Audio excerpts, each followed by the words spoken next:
آداب ناظرین، قصہ مختصر میں آج پیش خدمت ہے ایک دوشیزہ کی داستان۔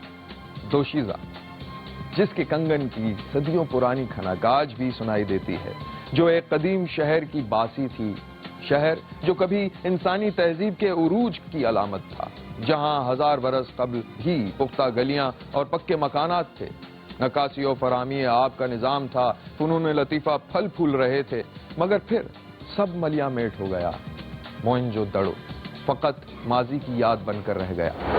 سندھ کے شہر لاڑکانہ سے 20 کلومیٹر دور لکو دک صحرا کے درمیان ایسے حیران کن کھنڈرات ہیں جن کی ہر اینٹ ہزاروں برس قدیم قصہ بیان کرتی ہے۔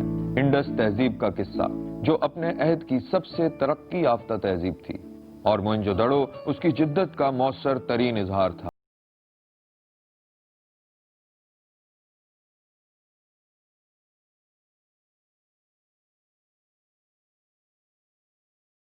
کا ایک عجوبہ تھا جس کے فنکاروں کا تخیل مصری فنکاروں سے بلند تھا، اور جہاں کے عظیم حمام کے سامنے رومی حمام ہیچ معلوم ہوتے تھے۔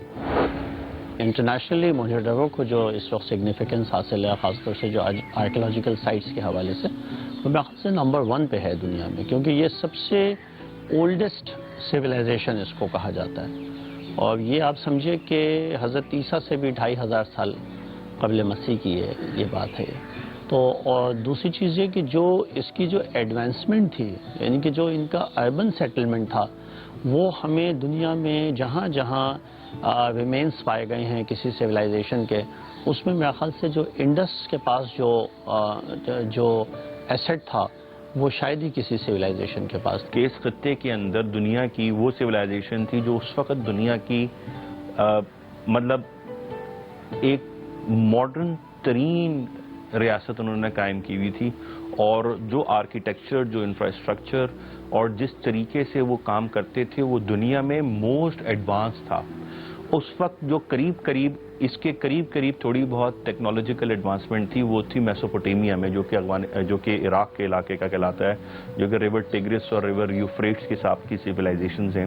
اور یہاں پہ یہ موئنجو دڑو آج سے سمجھ لیں کہ 4,500 سال 4,500 سے 5,000 سال پہلے اس وقت کا دنیا کا، جیسے آپ آج کے وقت دنیا میں ٹاپ کنٹری آپ جاپان سمجھتے ہیں یا امریکہ سمجھتے ہیں ٹیکنالوجیکلی ایڈوانس، تو اس وقت Mohenjo Daro was like Japan and America of that time.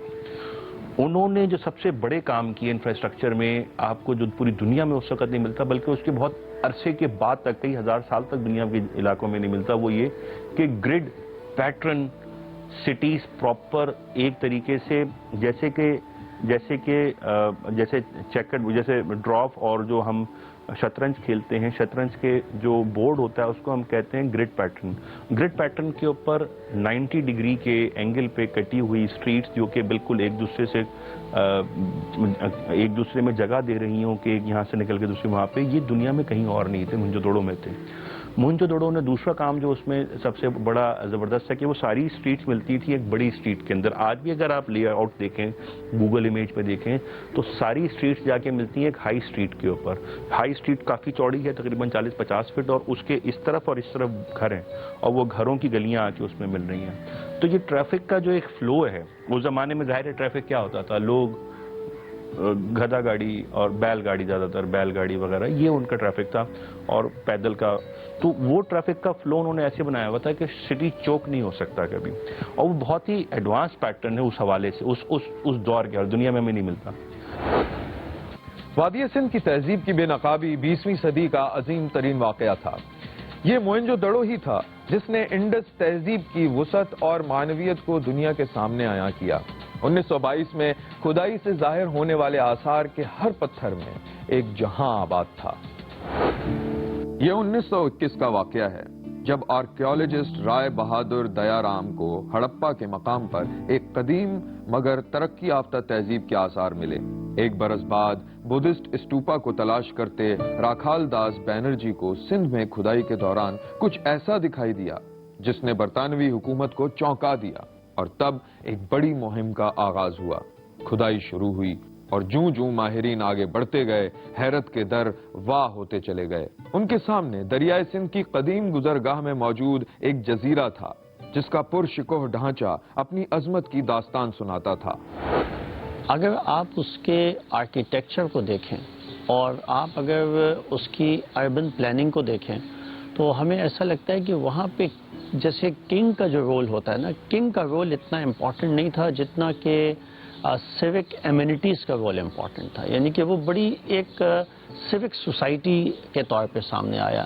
وہاں پہ ہمیں پیلیسز کے ریمینز نہیں ملے، وہاں پہ ہمیں کوئی موناسٹریز کی بڑی بڑی موناسٹریز کے ریمینز نہیں ملے، اور جو اربن سیٹلمنٹ ہے اس میں ایسا لگتا ہے کہ وہ کلاس کانشیس لوگ بھی نہیں تھے۔ عمومی طور پہ جو گھروں کی جو بنیادیں نظر آئی ہیں، جو ان کے ریمینز نظر آئے ہیں، تو ایسا لگتا ہے کہ وہ جو سوسائٹی تھی وہ کلاس کانشیس سوسائٹی نہیں تھی۔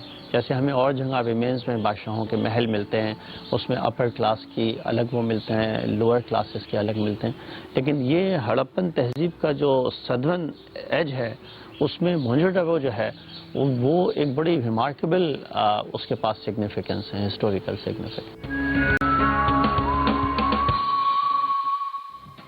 کسی زمانے میں یہ شہر سندھ کی تہذیب کے سر کا تاج تھا۔ مہر گڑھ سے شروع ہونے والی تہذیب کا عروج، گلیاں، مکانات، اناج گھر سب اپنی مثال آپ تھے، مگر سب سے منفرد تھا اس کا حمام، ایک بڑی سی عمارت کے وسط میں موجود 8 فٹ گہرا تالاب، جہاں اینٹوں سے بنے زینے اور ان پر لگے تختے معماروں کی مہارت کا منہ بولتا ثبوت تھے۔ اگر آپ اس عظیم حمام پر نظر ڈالیں تو موجودہ دور کے انفراسٹرکچر کا گمان ہوتا ہے۔ غلام گردشوں سے گھرا ہوا، 3 اطراف چھوٹے چھوٹے کمرے، ایک سمت برآمدہ، دوسری سمت کنواں، شمال میں نظر اٹھائیں تو ترتیب سے غسل خانے بنے ہیں۔ ان غسل خانوں کے اوپر بھی رہائشی کمرے تھے جو شاید لباس تبدیل کرنے کے لیے استعمال ہوتے تھے۔